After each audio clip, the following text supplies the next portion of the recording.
अस्सलाम वालेकुम दोस्तों, मैं हूं खालिद रज़ा और आप देख रहे हैं रज़ा इलेक्ट्रॉनिक्स यूट्यूब चैनल।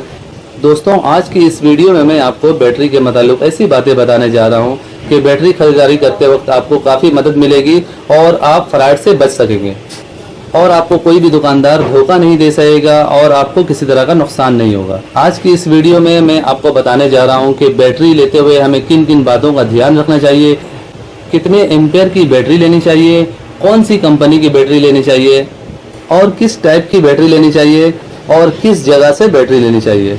इन तमाम पॉइंट्स में आज की इस वीडियो में हम तफसीली बातचीत करेंगे। तो आप दोस्तों से यही गुजारिश है कि इस वीडियो को लाइक कर दें ताकि हमारी हौसला अफजाई हो सके और इस वीडियो को एंड तक देखें ताकि आपको पूरी बात की समझ हो सके। तो चलिए दोस्तों शुरू करते हैं। दोस्तों, बैटरी लेते वक्त हमें सबसे पहले इस बात पे तवज्जो देना होता है कि हमें कितने एम्पियर की बैटरी चाहिए। अक्सर लोगों से ये सुनने को मिलता है कि उनकी बैटरी का बैकअप सही नहीं है, टाइमिंग नहीं निकालती है, बहुत जल्दी बैटरी डिस्चार्ज हो जाती है। तो इसकी वजह यही है दोस्तों कि बैटरी लेते वक्त हम उसके एम्पियर पे गौर नहीं करते हैं। मिसाल के तौर पे हम जिस बैटरी को 100 एम्पियर की बैटरी समझ रहे होते हैं तो वो 100 एम्पियर की नहीं होती है। इसी तरह किसी बैटरी को हम 200 एम्पियर की बैटरी समझ रहे हैं, वो रियल में 200 एम्पियर नहीं होती है। जैसा कि इस वक्त हमारे पास डाइवो DIB 180 की बैटरी है। आमतौर पे दुकानदार हजरात हमें यही कहते हैं कि ये 180 की बैटरी है। जैसा कि यहाँ पे आप देख सकते हैं डाइवो कंपनी DIB 180 लिखा हुआ है, तो दरअसल ये बैटरी का मॉडल है, बैटरी के एम्पेयर नहीं है। तो यहाँ पे आप देख सकते हैं DIB 180 के नीचे छोटा सा लिखा हुआ है 12 वोल्ट 145 AH, यानी ये बैटरी 145 एम्पेयर की है और जिसे आमतौर पे हम 180 समझ रहे हैं। इसी तरह जितनी भी बैटरियां हैं उनमें यही मसला होता है, हम जिसे 100 एम्पेयर की समझते हैं बाज़ औक़ात वो 65 एम्पेयर की बैटरी होती है। यहाँ पे जैसा कि इसका बॉक्स है और इसके बॉक्स में भी आप देखेंगे तो यही चीज़ आपको देखने को मिलेगी 12 वोल्ट 145 AH। आमतौर पे इसे लोग 180 एम्पेयर की बैटरी समझते हैं। यहाँ पर जैसा कि ओसाका MF70L लिखा हुआ है तो आमतौर पे लोग इसे 70 एम्पेयर समझते हैं, जबकि ये मॉडल नंबर है। एम्पेयर जो है यहाँ पे लिखा हुआ है, जैसा कि आप देख सकते हैं 11 प्लेट्स पर सेल 12 वोल्ट 48 AH की ये बैटरी है। दोस्तों, जैसा कि यहाँ पे एक साइड सोलर 100 लिखा हुआ है तो अक्सर दुकानदार इसे 100 एम्पेयर की बैटरी बोल के बेचते हैं, लेकिन दरअसल ये 12 वोल्ट 60 एम्पेयर यहाँ पे लिखा हुआ है, तो ये 60 एम्पेयर की बैटरी है।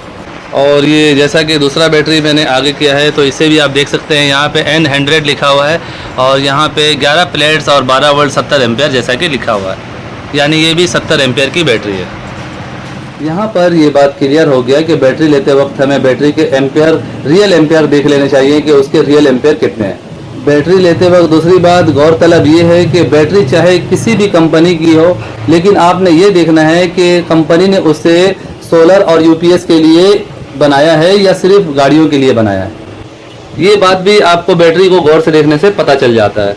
दोस्तों, हर बैटरी जो है सोलर और UPS के लिए बनी हुई नहीं होती है, क्योंकि ज़्यादातर बैटरियां जो हैं वो गाड़ियों के लिए बनती हैं और अक्सर दुकानदार हजरात वो हमें सोलर और UPS के लिए दे देते हैं। UPS और सोलर के लिए जो बैटरी बनती है उस पर बाज़ाब्ते लिखा हुआ होता है, जैसा कि यहाँ पे आप देखें बेस्ट फॉर UPS लिखा हुआ है, यानी ये बैटरी जो है UPS के लिए बनाई गई है। और इसके डब्बे पर भी आप देखेंगे तो डब्बे पर भी आपको यही चीज़ लिखा हुआ नज़र आएगा, बेस्ट फॉर UPS। यहाँ पर हमारे पास ओसाका की टाल ट्यूबलर बैटरी है और इसे भी आप देखेंगे जैसा कि यहाँ पे सोलर प्लेट का निशान बना हुआ है, तो ये सोलर प्लेट के लिए बनाई गई है, इसे स्पेशली सोलर प्लेट के लिए बनाया गया है।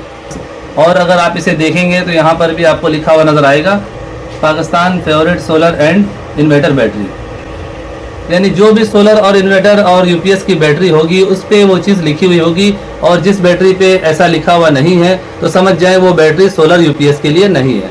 तो उम्मीद है दोस्तों कि दूसरी पॉइंट भी आप अच्छी तरह समझ गए होंगे। बैटरी खरीदारी करते हुए तीसरी गौरतलब बात यह है कि हमें इसकी वारंटी देखनी चाहिए कि इसकी वारंटी कितनी है। आप किसी भी कंपनी की बैटरी लें, किसी भी टाइप की बैटरी लें, उसकी वारंटी देखें कि वारंटी कितनी है। 1 साल की वारंटी वाली बैटरी जो है वो अच्छी होती है। जैसा कि ये डाइवो कंपनी की बैटरी है और यहाँ पर भी आप देख सकते हैं 1 ईयर वारंटी लिखा हुआ है और इसके बॉक्स में भी आपको यही चीज़ लिखा हुआ नज़र आएगा। इसी तरह आप किसी भी कंपनी की टाल ट्यूबलर बैटरी को देखेंगे तो उसकी भी वारंटी 1 साल की होती है। दोस्तों, बैटरी लेते वक्त हमें एक कंफ्यूजन ये भी होता है कि बैटरी हम कहाँ से लें, किस शॉप से लें, कौन से डीलर से लें। तो इस बात पर मैं आपको यही मशवरा दूंगा कि आप जहाँ रहते हैं अपने करीब से करीब तरीन दुकानदार से बैटरी परचेज करें। अक्सर देखा जाता है कि लोग घंटा, 2 घंटा, 3 घंटे के सफ़र करने के बाद दूर जाकर बैटरी लेकर आते हैं, 1000 रुपये कम में लेकर आते हैं, अपने इलाके से 1000 रुपये, 1500 रुपये या 2000 रुपये कम कीमत में लेकर आते हैं। लेकिन बाद में जब उस बैटरी में किसी तरह का कोई फॉल्ट आता है या फिर उस बैटरी के वारंटी क्लेम का मसला बनता है, उस वक्त फिर हमें परेशानी हो जाती है। फिर हमें सारा काम छोड़ के अपने दिन को ज़ाया करके फिर हमें उतनी दूर का सफ़र करना पड़ता है। और फिर जब हम जाते हैं तो बाज़ औक़ात ऐसा होता है कि हमें ये कहा जाता है कि आज बैटरी शॉर्ट है, आप ये बैटरी रख कर चले जाएँ, 2 दिन के बाद आके ले जाएँ। फिर हमें दोबारा वापस आना पड़ता है, फिर 2 दिन के बाद दोबारा उतना ही सफ़र करके फिर उतनी दूर जानी होती है और फिर हमें अपना टाइम भी ज़ाया करना पड़ता है। जो सबसे कीमती चीज़ है टाइम, वो हमारा ज़ाया होता है। तो मैं अपने कस्टमर हजरात को यही मशवरा देता हूं कि जो भी वारंटी या गारंटी वाली चीज़ हो वो आप अपने करीब से करीब तरीन दुकानदार से लें।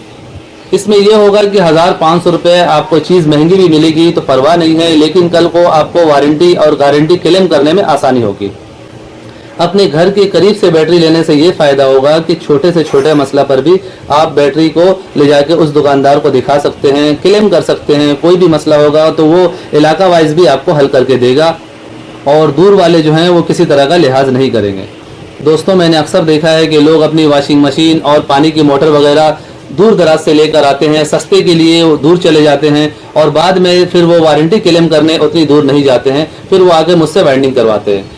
इसी तरह वॉशिंग मशीन और फ्रिज वगैरह में भी यही मसला आता है। दूर होने की वजह से लोग वारंटी क्लेम करने नहीं जाते हैं और अपने घर में ही किसी के टेक्नीशियन से बनवाते हैं।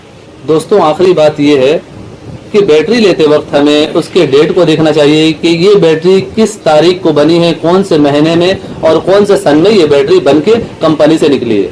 कंपनी अगर किसी बैटरी की 1 साल की वारंटी दे रही है तो वो उस दिन से होती है जिस दिन से वो बैटरी कंपनी से बनकर निकली है। अगर आप ये चीज़ देख लेंगे कि बैटरी कौन सी तारीख को बन के कंपनी से निकली है तो आगे चल के आपको किसी तरह की परेशानी नहीं होगी। इसीलिए मैं कहता हूं कि अगर आप अपने घर की करीबी जगह से बैटरी लेते हैं या कोई भी वारंटी वाली चीज़ लेते हैं तो जाहिर है उस दुकानदार के दस्तखत होंगे, उसका स्टैम्प होगा, तो वो अपनी ज़ुबान से पीछे नहीं हट सकेगा क्योंकि आप भी उसी इलाके के होंगे तो आपकी बैटरी की वारंटी क्लेम हो जाएगी। अगर नहीं भी होगी तो वो दुकानदार अपनी जेब से भर कर देगा। किसी भी कंपनी की बैटरी हो, किसी भी टाइप की बैटरी हो, हर बैटरी पर उसका इश्यू डेट लिखा हुआ होता है। बाज़ औक़ात ये डेट जो है डब्बे के ऊपर सामने में ही लिखा हुआ होता है और बाज़ औक़ात किसी तरह कोड वर्ड में लिखा हुआ होता है। यहाँ पर आप देख सकते हैं इस बैटरी के डब्बे पर ही यहाँ पर पंच किया हुआ है 6 जून 2020, यानी ये जून की 6 तारीख 2020 में ये बैटरी इश्यू हुई है, कंपनी से निकली है। जैसा कि दोस्तों ये इस बैटरी का वारंटी कार्ड है। जो भी बैटरी सोलर और यूपीएस के लिए बनी है उसके वारंटी कार्ड में ये चीज़ लिखा हुआ होता है और जो चीज़ सोलर और यूपीएस के लिए नहीं बनी है उसकी वारंटी कार्ड में भी ये चीज़ लिखा हुआ होता है। जो बैटरी सोलर और यूपीएस के लिए नहीं बनी होती है उसकी गारंटी कार्ड पे ये लिखा हुआ होता है कि आप अगर इसे सोलर और यूपीएस पर इस्तेमाल करेंगे तो इसका जो है गारंटी क्लेम नहीं होगा। जैसा कि इसके ऊपर आप देख सकते हैं ये यहाँ पे पूरी तफसील दी गई है। दोस्तों, यहाँ पर हमारे पास ओसाका मेंटेनेंस फ्री बैटरी की वारंटी कार्ड है और जैसा कि इसकी भी 1 साल की वारंटी है। यहाँ पर आप देख सकते हैं 1 साल मुफ्त तब्दीली की गारंटी और गारंटी का इतलाक का जो तफसील दिया हुआ है वो ये है। यहाँ पर हिदायत दी गई है कि किन किन सूरतों पर क्लेम काबिल कबूल नहीं होगा, जिसमें एक ये भी है UPS, solar system, rickshaw, generator और डीसी सिस्टम में एमएफ बैटरी के इस्तेमाल पर गारंटी का इतलाक नहीं होगा। इसका मतलब ये है दोस्तों कि ये ओसाका की मेंटेनेंस फ्री बैटरी है और अच्छी क्वालिटी की बैटरी है। 1 साल की वारंटी है, लेकिन ये सोलर सिस्टम के लिए नहीं है, यूपीएस के लिए नहीं है। तो जब भी बैटरी लें, जो भी बैटरी लें, जिस कंपनी की बैटरी लें, जितने एम्पेयर की बैटरी लें, तो ये ज़रूर देखें कि वो बैटरी सोलर सिस्टम के लिए बनी है या नहीं। दोस्तों, बैटरी के वारंटी कार्ड को लेते हुए इस बात को भी ज़रूर देखा करें कि बैटरी के वारंटी कार्ड में जो कोड डला हुआ है वही कोड बैटरी में है या नहीं। अक्सर ये होता है कि जल्दबाजी में दुकान में जब रश लगी हुई होती है तो किसी दूसरे बंदे का कार्ड किसी दूसरे बंदे को दे दिया जाता है और इस सूरत में आपकी बैटरी का जो है वारंटी क्लेम नहीं होगा। जैसा कि यहाँ पे आप देख सकते हैं, यहाँ पर इस बैटरी का कोड लिखा हुआ है DIB180AB82990। यहाँ पर आप देख सकते हैं 82990 AB, और यहाँ पर हम देखेंगे 82990 AB जो है वो ऊपर लिखा हुआ है। इसका मतलब है ये कोड इसी बैटरी का है, ये वारंटी कार्ड इसी बैटरी का है। तो इन चीज़ों को लाजमी देखा करें। इसमें अगर कोई गलती हो जाती है, किसी एक नंबर का फ़र्क आ जाता है, उस सूरत में आपका वारंटी क्लेम नहीं होगा। सो फाइनली दोस्तों, मेरी आज की ये वीडियो यहीं तक थी। ये वीडियो आपको कैसा लगा नीचे कमेंट सेक्शन में ज़रूर बताइएगा। वीडियो अच्छी लगी हो तो इसे लाइक कर दीजिएगा, दोस्तों को भी शेयर कीजिएगा। अपना बहुत सा ख्याल रखिएगा, अपनी दुआओं में याद रखिएगा। मिलते हैं अगली वीडियो में। अल्लाह हाफिज़।